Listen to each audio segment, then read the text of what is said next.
The sun was just beginning to rise over New York City when the sky turned an eerie shade of green. It wasn't a sunrise. It was something else entirely. Across the globe, screens crackled to life with an image of a massive alien ship hovering just beyond Earth's atmosphere. Smooth, black, and eerily silent, it resembled an obsidian blade slicing through the heavens. At the United Nations headquarters, Captain Sarah Lawson paced nervously. A decorated military officer known for her quick thinking and unorthodox methods, she had been called in alongside Earth's top diplomats to deal with the situation. The alien message had been simple: prepare for contact. "Do we know what they want yet?" Sarah asked, her voice low but steady. "Not yet," replied her second-in-command, Major Ethan Blake, "but they've invited us aboard their ship to negotiate." Sarah raised an eyebrow. Negotiate. That's an interesting word choice for a species that parked a doomsday device above our planet. Minutes later, Sarah, Ethan, and a small team of diplomats were shuttled up to the alien vessel in a sleek, magnetically propelled craft. The interior of the alien ship was nothing like they had imagined. It wasn't cold or sterile. It was alive. Pulsing walls of bioluminescent material shimmered with colors that seemed to shift based on their movements. It felt less like a ship and more like stepping into the belly of some immense, otherworldly creature. Waiting for them in the central chamber was the alien envoy.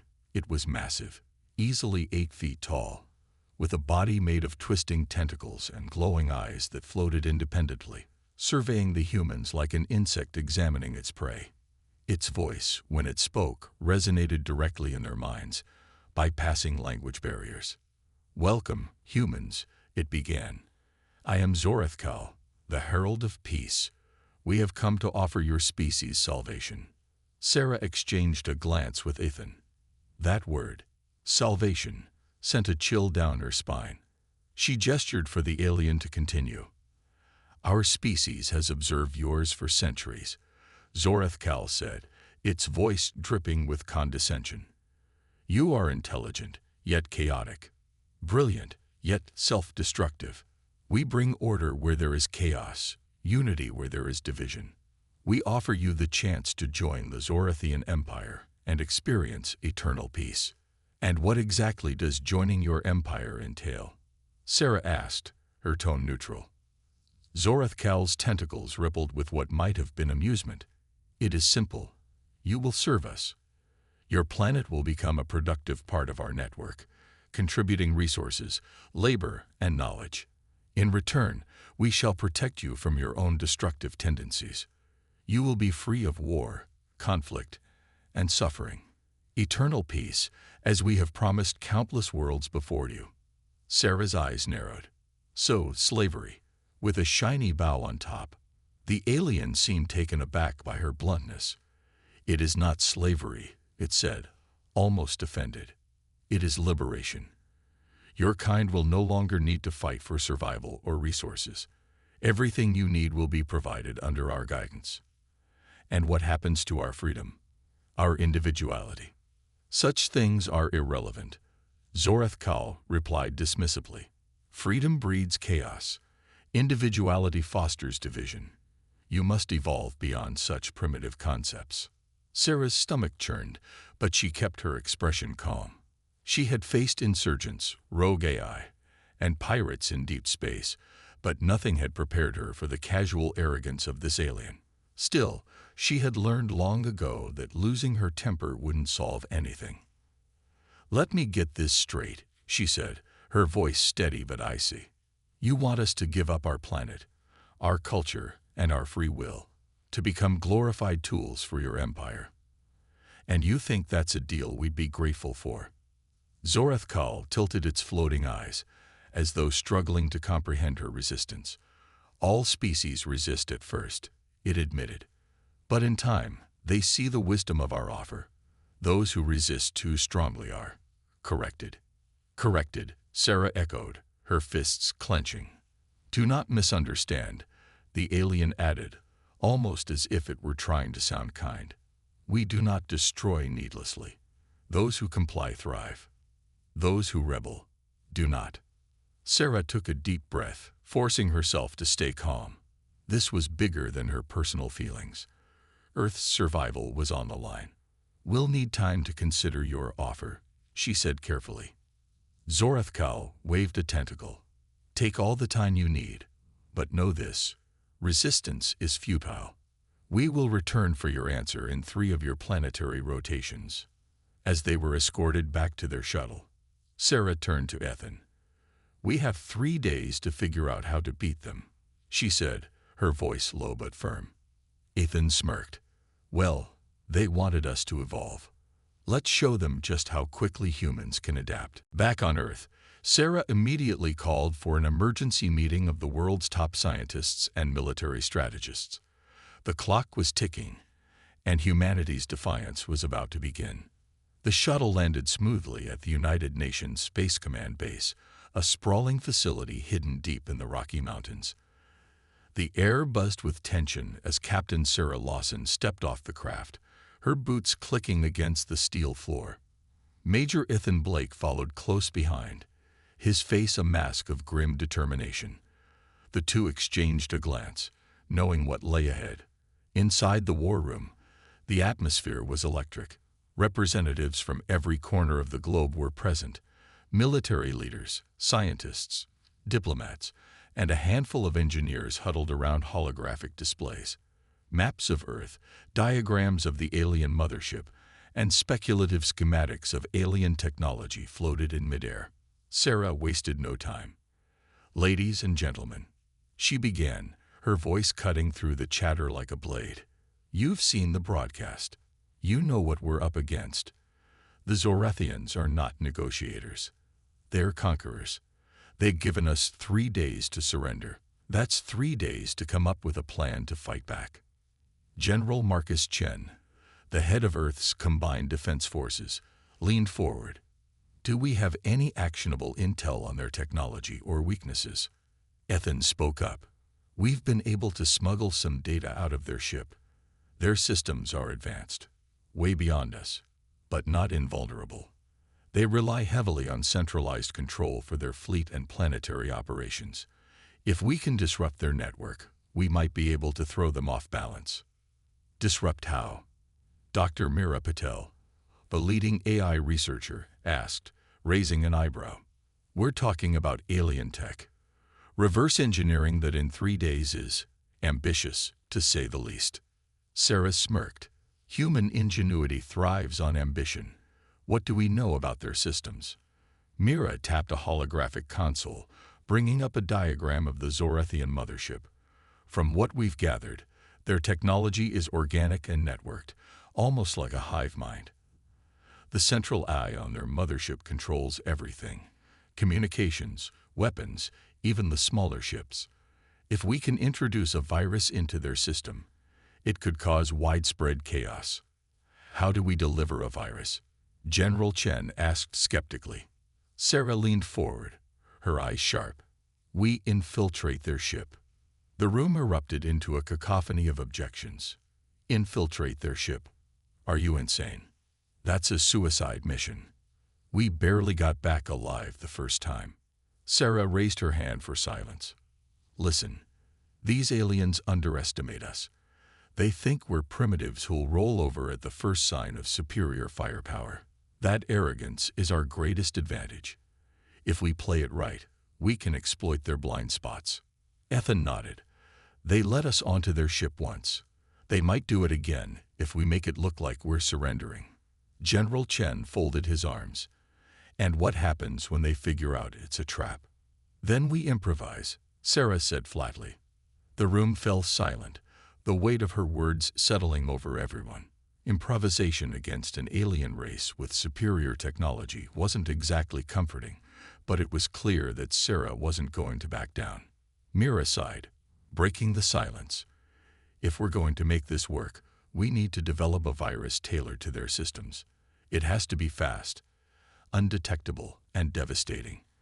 I'll need a team of the best cryptographers, AI engineers, and computer scientists we have." "You've got them," Sarah said. "Whatever you need, it's yours." As the hours ticked by, The base transformed into a hive of activity. Teams worked around the clock, analyzing the data Sarah had smuggled out and running simulations. Mira and her team of scientists pored over alien schematics, crafting lines of code that could disrupt the Zorathian eye. Meanwhile, Sarah and Ethan prepared the infiltration team. They selected the best operatives, people who were calm under pressure, skilled in combat, and capable of thinking on their feet. Among them was Sergeant Elena Torres, a tactical genius with a knack for getting out of tight spots, and Lieutenant Tom Grayson, a former hacker turned cyber warfare specialist. "We're going to have to sell this surrender hard," Sarah told the team during a briefing. "The Zorathians aren't stupid, but they're arrogant. If they suspect anything, this mission is over before it begins." Torres smirked. "Don't worry, Captain. We'll give the performance of a lifetime." By the second day, progress was being made. Mira's team had developed a prototype virus they called Project Tempest. It was designed to infiltrate the Zorathian eye, overload their centralized systems, and create a cascading failure across their network. "It's not perfect," Mira admitted as she presented the virus to Sarah. "We haven't had time to test it properly, and there's a high chance of unpredictable outcomes." "Unpredictable is fine," Sarah replied. "We're humans. Unpredictability is what we do best." On the third day, the Zorathians sent another message to Earth, demanding humanity's decision. The message was broadcast worldwide, a chilling reminder of what was at stake. "You have had ample time to consider our offer." Zorath Kal's voice boomed across every screen. "We require your answer now. Will you submit and join the Zorathian Empire, or shall we proceed with your correction?" At the UN base, Sarah stood before the cameras, her face calm and unreadable. "On behalf of humanity," she said, "we have made our decision." The world held its breath as Sarah's message was transmitted back to the Zorathians. She smiled faintly. "We accept your terms. Please send your envoy to finalize the arrangements." Behind the scenes, the infiltration team suited up, ready to board the alien ship once again. They knew the real fight was about to begin. The Zorathian ship loomed above Earth like a silent predator as Sarah and her team boarded their shuttle. Dressed in sleek black tactical gear designed to blend into the alien ship's organic interior, the infiltration team carried a mix of conventional and newly developed tech. Among the equipment was a small device containing Project Tempest, the virus designed to cripple the Zorathian eye. As the shuttle approached the ship, its sleek hull shimmered with an otherworldly light. A pulsating energy field opened to let them in, a gesture that felt less like hospitality and more like a spider welcoming flies into its web. "Remember the plan," Sarah said over the comms. "Stick to the script until we reach the core. No improvising unless it's absolutely necessary.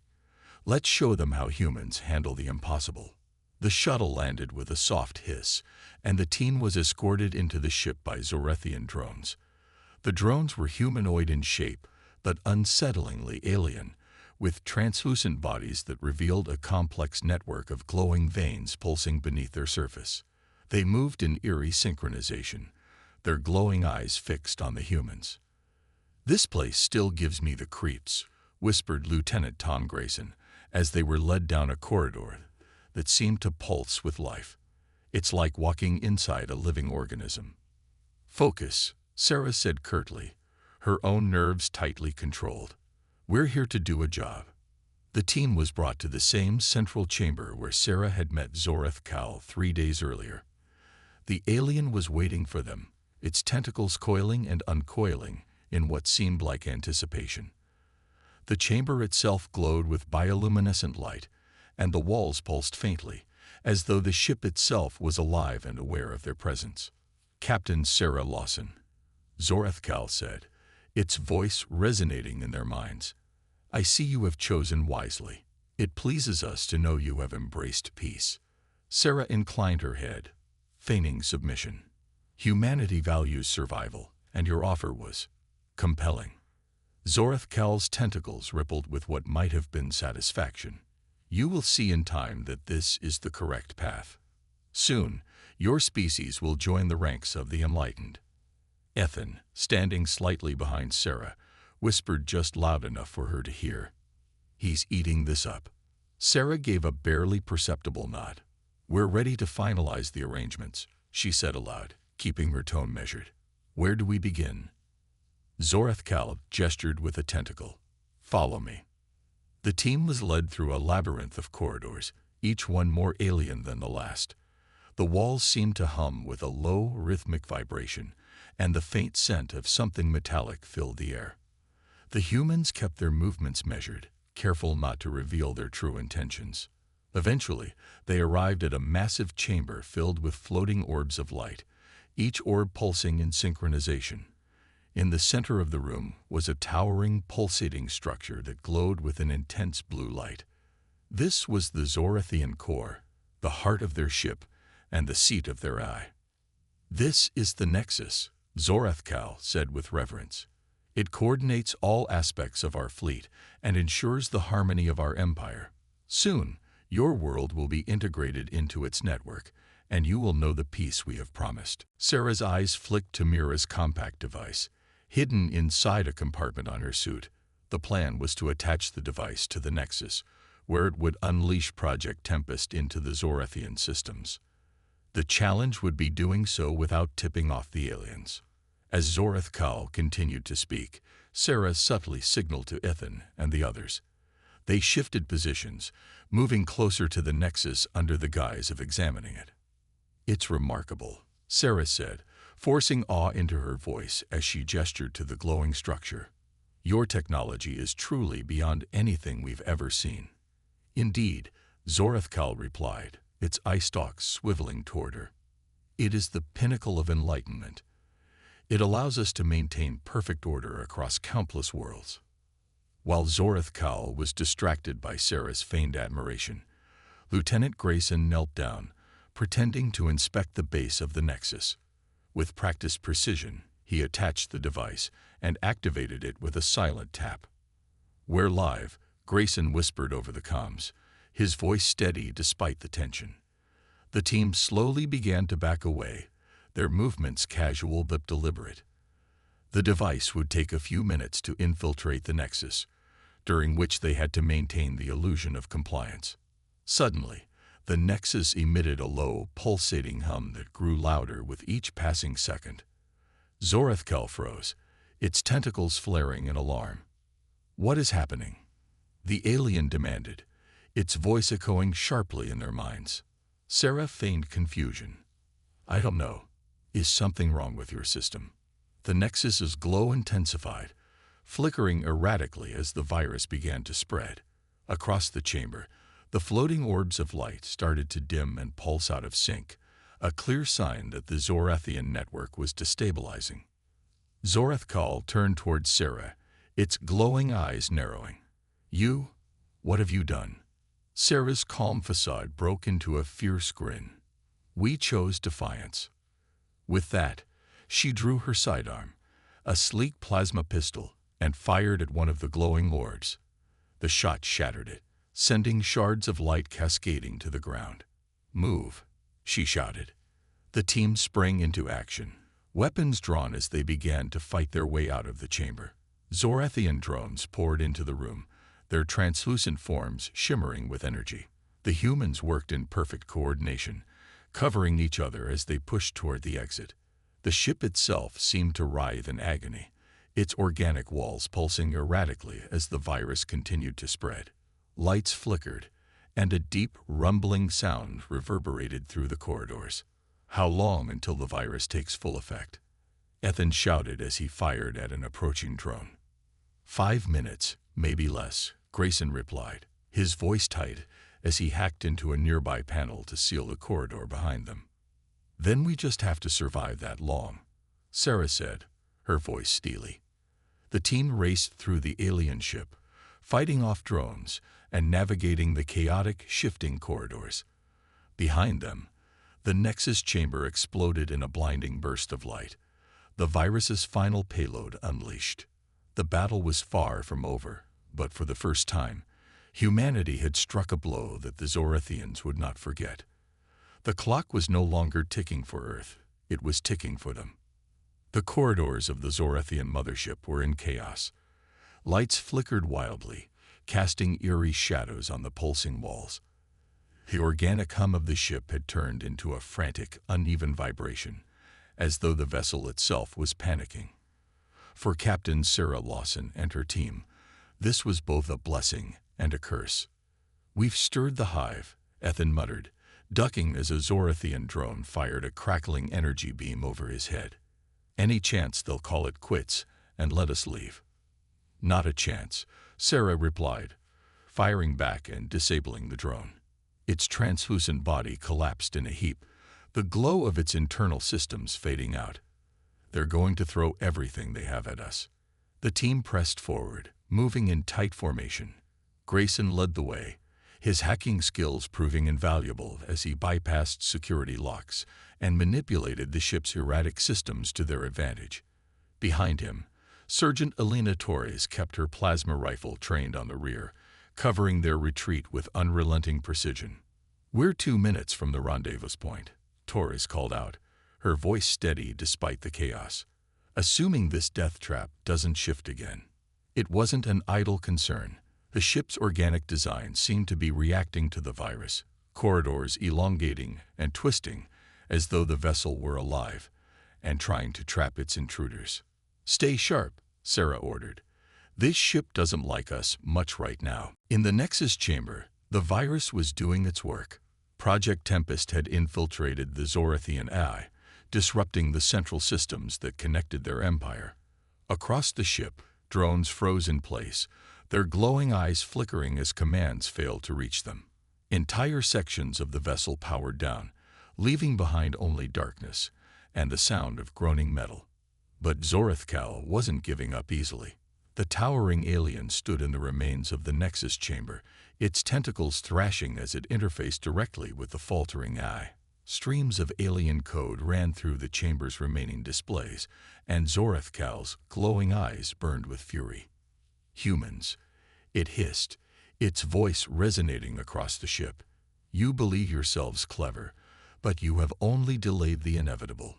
You cannot escape the might of the Zorathian Empire." The message was broadcast across the ship's failing communication systems, reaching Sarah and her team as they neared the rendezvous point.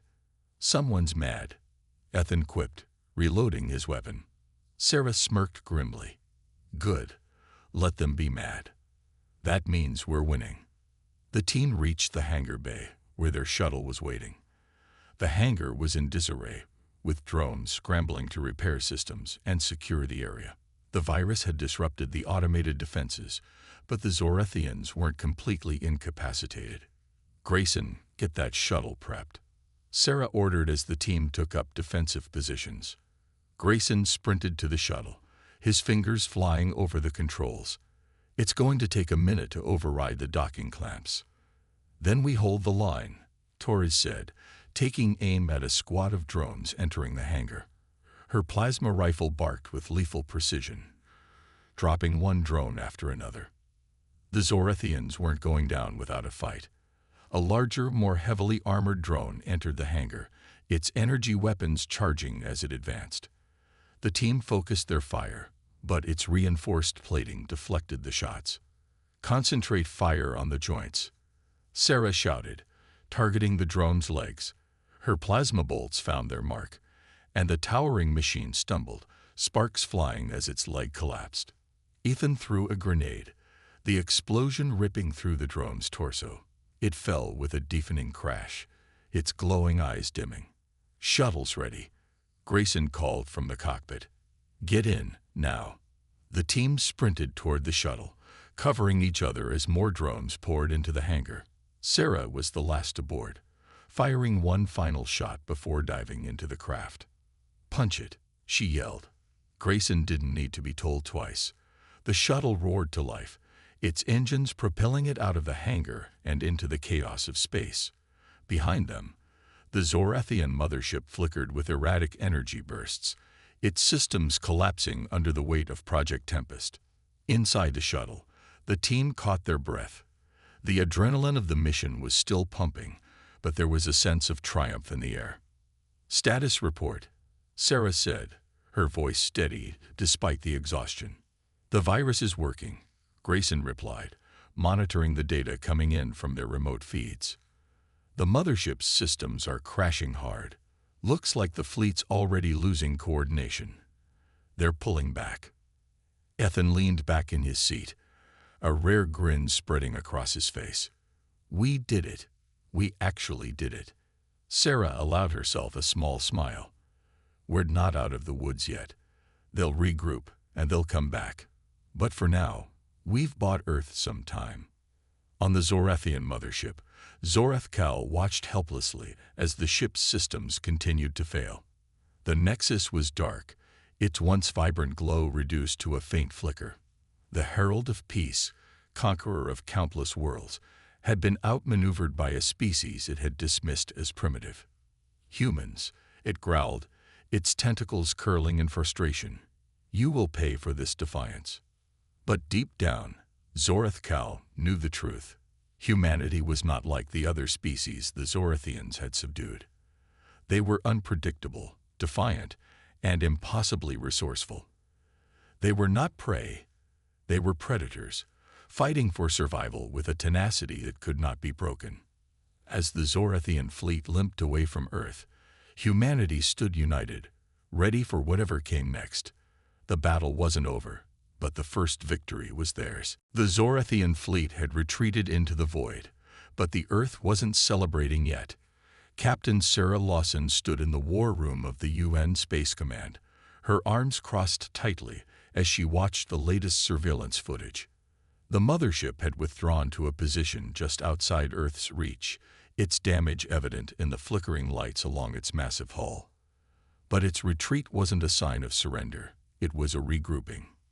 They'll be back, Sarah said, her voice cutting through the tense silence in the room. Around her, generals, scientists, and world leaders exchanged nervous glances.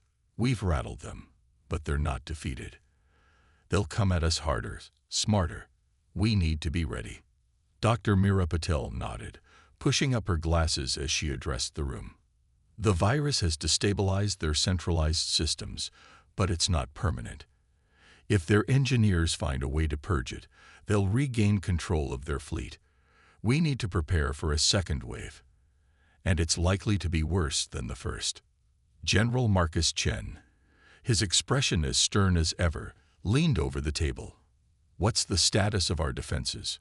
Can we hold them off if they launch a full-scale assault? Sarah exhaled, her mind racing. We've already started reverse engineering their tech.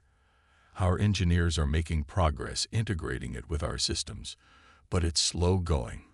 The good news is that the virus gave us a window. Their retreat has bought us time to bolster our defenses and develop countermeasures. We need to use it wisely.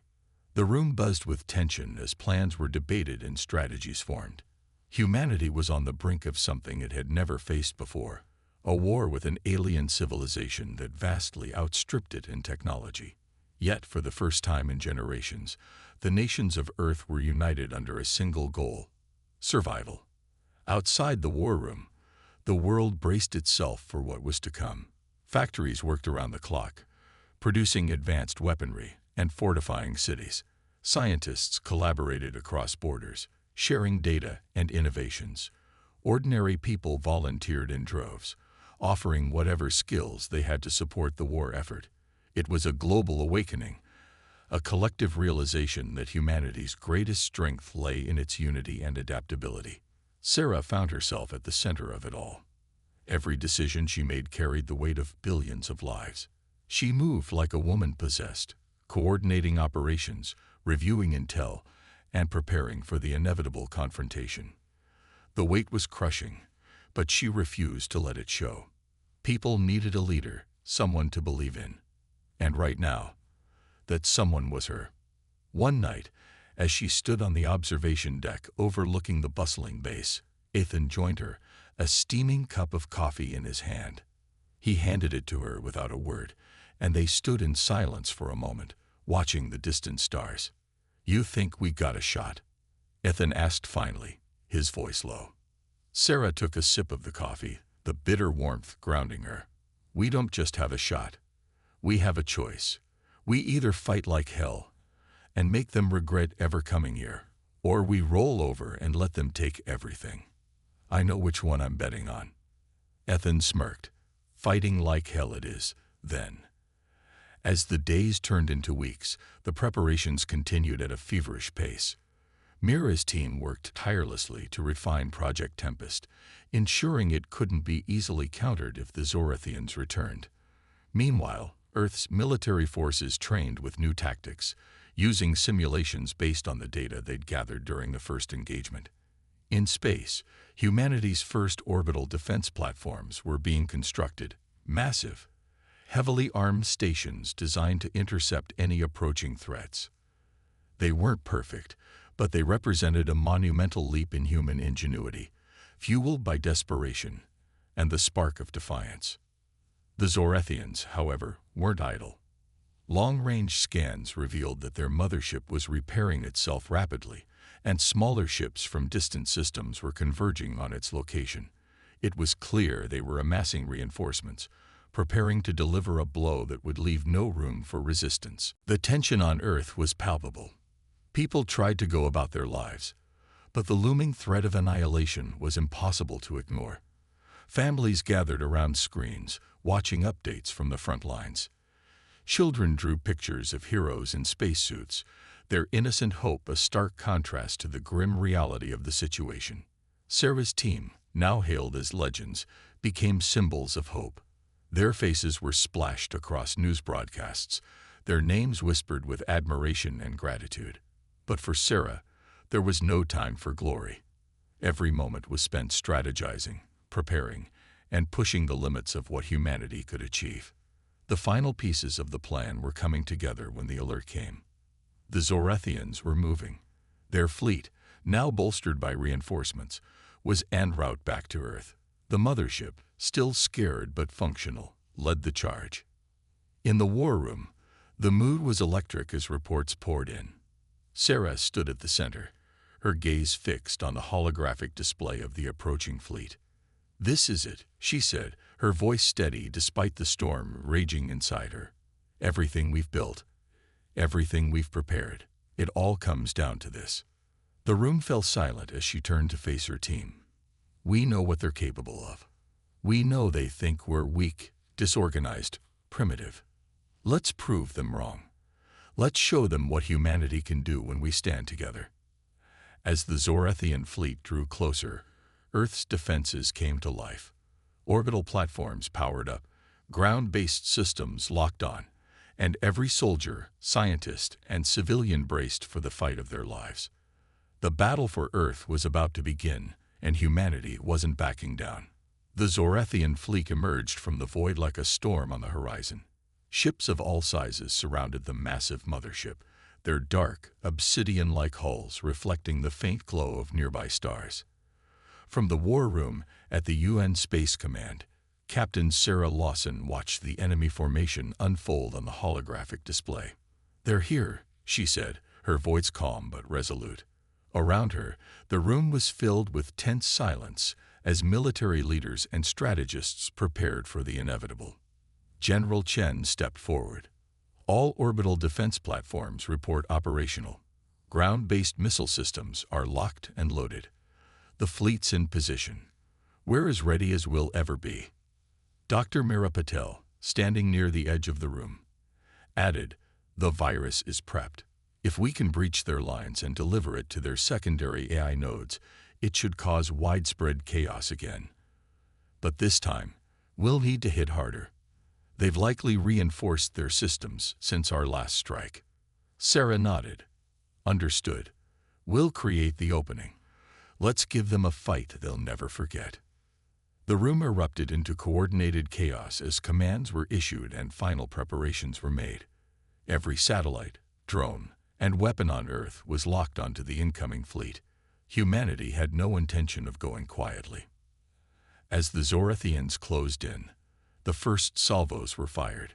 Orbital platforms unleashed devastating beams of concentrated energy, slicing through the smaller alien vessels like knives through butter.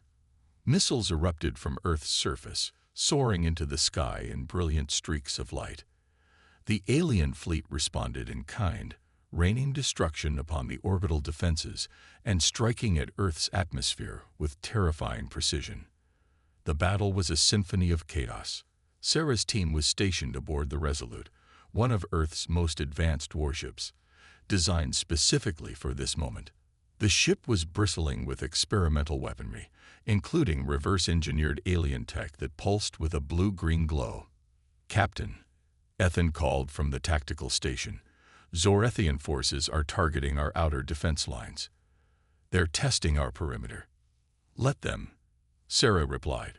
"Hold fire until they commit more ships to the breach. Then we strike back hard." The Resolute and its accompanying fleet held their position, waiting for the perfect moment to unleash their full arsenal. When the Zorethians sent a wave of medium-class ships to punch through the line, Sarah gave the order. "All ships, fire at will." The space around the Resolute lit up as railguns, plasma cannons, and missile batteries roared to life. Explosions rippled through the void as alien ships disintegrated under the concentrated firepower. For every human ship that fell, several Zorethian vessels followed. But the battle was far from one-sided. The Zorethians' superior technology and numbers began to take their toll. Earth's orbital platforms were overwhelmed one by one, and the alien mothership continued its slow, deliberate advance. "Captain, the mothership's main cannon is charging," Grayson warned, his hands flying across the controls. "If they fire, they'll take out half of our fleet." Sarah's mind raced. They couldn't afford to lose the fleet. Not now, when Earth's survival depended on their ability to hold the line. She turned to Mira. "Can we disrupt their targeting systems?" Mira hesitated. "Not remotely. The virus isn't designed for long-range interference. We'd need to get a delivery system close to the cannon itself." Sarah's jaw tightened. "Then that's what we'll do. Prepare a strike team." Ethan spun in his chair, his face incredulous. "You're not seriously suggesting we board the mothership again, are you?" "It's the only way," Sarah said firmly. "If that cannon fires, we lose everything. We've done this before. We can do it again." The room fell silent. No one wanted to argue with her, because they all knew she was right. Moments later, the strike team was assembled. Sarah, Ethan, Torres, and Grayson, along with a handful of the fleet's best soldiers. They boarded a small, heavily shielded assault craft and set their sights on the mothership. As they approached the massive vessel, the Zorethians' defenses sprang to life. Turrets fired streams of plasma, and drones swarmed toward the craft like a school of predatory fish. Grayson piloted the craft with precision, dodging incoming fire and weaving through the chaos. "Hold on," he shouted as the craft dove toward an opening in the mothership's hull. The impact of their landing was jarring, but the team was unharmed. They disembarked quickly, weapons drawn. Inside, the mothership was as alien and unnerving as they remembered. The walls pulsed with bioluminescent light, and the air was thick with the hum of machinery. But this time, the ship felt more alive, more hostile. It was as if the vessel itself was aware of their presence and was fighting back. The team moved swiftly through the corridors, their path illuminated by the faint glow of the ship's organic walls. Drones and Zorethian soldiers intercepted them at every turn, but the humans fought with precision and determination, clearing the way toward their target, the main cannon's control hub. When they reached the hub, the sight before them was both awe-inspiring and terrifying. The cannon's energy core pulsed with raw power, a massive sphere of blue light surrounded by intricate machinery. Zorethian engineers worked frantically to prepare the weapon, unaware of the human's presence, until it was too late. Sarah's team struck fast and hard. Plasma fire lit up the chamber as the humans engaged the Zorethians. Torres covered the rear, taking out drones with deadly accuracy, while Ethan and Sarah worked to secure the core. Grayson moved to a nearby console, his fingers flying across the alien interface as he prepared to upload the virus. "How long, Grayson?" Sarah shouted over the chaos. 30 seconds, he called back, sweat dripping down his face. "Just keep them off me." The Zorathians fought fiercely, but they were no match for the humans' resolve. One by one, the engineers fell, and the drones were reduced to smoking heaps.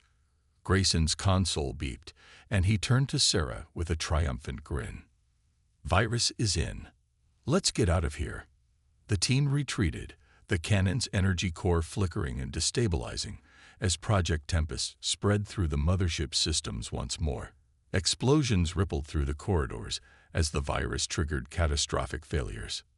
Back aboard the Resolute, Sarah watched the mothership begin to collapse, its once imposing form breaking apart under the strain.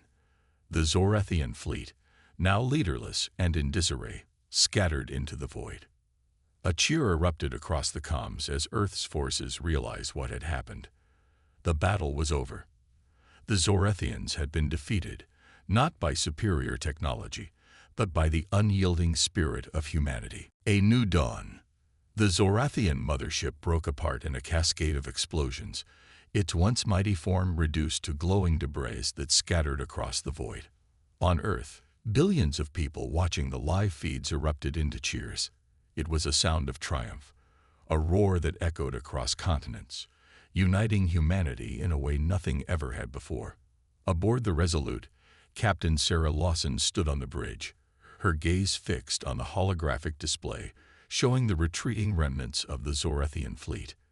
The victory was undeniable, but the weight of what they had just achieved left her strangely still. "They're gone," Major Ethan Blake said quietly, his voice filled with equal parts disbelief and relief. "We did it." Sarah nodded slowly, her hands clasped behind her back. "We did. But this isn't over, not by a long shot." The bridge crew was silent, sensing the truth in her words. The Zorathians had been defeated, but this wasn't a complete victory. Somewhere out in the stars, the rest of their empire still loomed. It was only a matter of time before they responded to this humiliation. Dr. Meera Patel's voice broke the silence over the comms. "Captain, the virus worked better than we anticipated. Their fleet is in complete disarray. Even their reinforcements are scattering. But the energy readings from the mothership's core suggest a massive overload. You need to get your team out of there now." Sarah's chest tightened. "Patch me through to the assault craft." The comms crackled as the connection was established. "Team Lawson, do you copy?" "Copy," came Ethan's voice, strained but steady. "We're on our way back to the craft now. The mothership's falling apart around us. It's a little warm in here." "Move faster," Sarah said, her voice edged with urgency. "The core's going critical. You've got less than 3 minutes." The next moments felt like an eternity. The bridge crew watched the tactical display as the small assault craft launched from the dying mothership, weaving through debris and evading fire from the few remaining Zorathian drones. When the craft finally docked with the Resolute, a collective sigh of relief swept across the ship. Sarah hurried to the docking bay, arriving just as the hatch opened. Ethan, Torres, Grayson, and the others emerged, bruised and exhausted but alive. Sarah met Ethan's gaze, and for a moment, the weight of everything they had endured passed between them in silence. "Good to see you made it," she said, a faint smile tugging at her lips. "Wouldn't miss the after-party," Ethan replied, though his grin was weary. On Earth, celebrations broke out in every city, town, and village.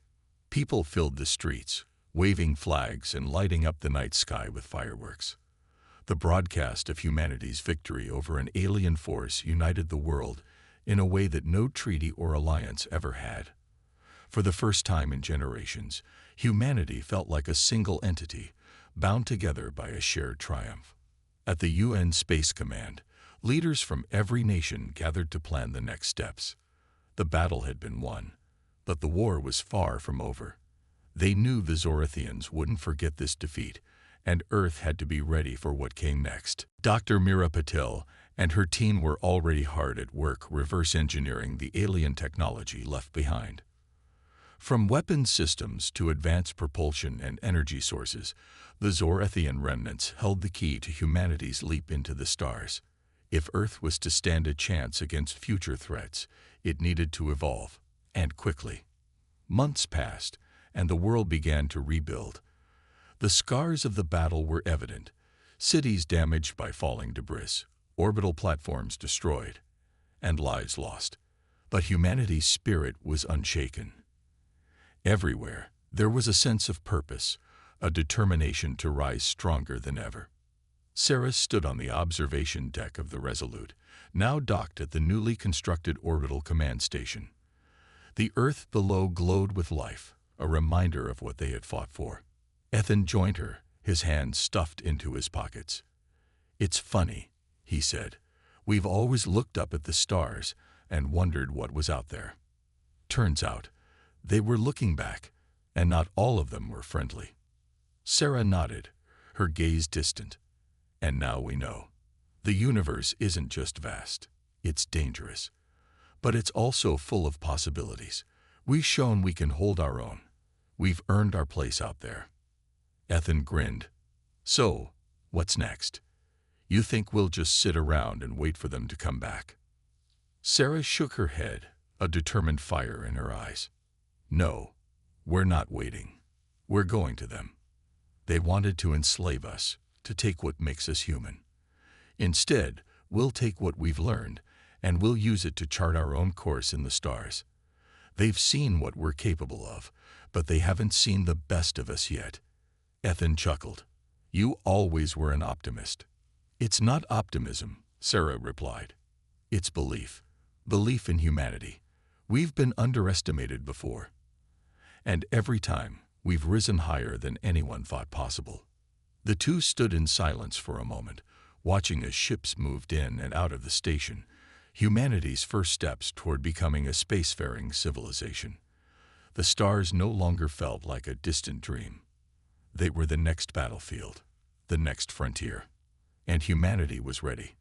The story ended not with the finality of defeat or the complacency of peace, but with a promise to thrive, to explore, and to defy anything that dared to stand in their way. Earth's message to the galaxy was clear. Humanity wasn't just fighting to survive. It was fighting to become something greater.